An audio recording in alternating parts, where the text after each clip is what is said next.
Line માં 20 દિવસ થયા અને 1 લીટર ડીઝલ નથી આવ્યું. 20 દિવસ થયા લાઈન માં બોસો 1 લીટર ડીઝલ નથી આવ્યું. તો અમારે જમીન ને કરવું શું? ખેતી પ્રધાન દેશ છે અને ભૂપેન્દ્ર પટેલ ને કે તમે તો અચાનક રાજીનામું દઈ દો. તમે પાટીદાર ને અસલ બીટ નથી. તો પાટીદાર નું બી હોય તો આવું ગુજરાતમાં થાય.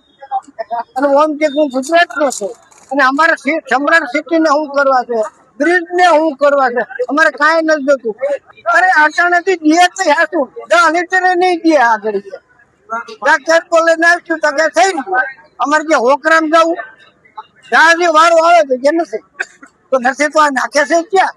ભૂતાનમાં વેચી નાખે ભૂતાનમાં. અમારી માંગ એક જ છે કે અમને ડીઝલ, પેટ્રોલ અને ખેતીનું બિયારણ અને ખેડૂતના ભાવ આ વસ્તુ તો અમારે સ્પેશિયલ છે. ખેડૂત કોઈ કાઢે નહીં, ખેડૂત મરી જાય.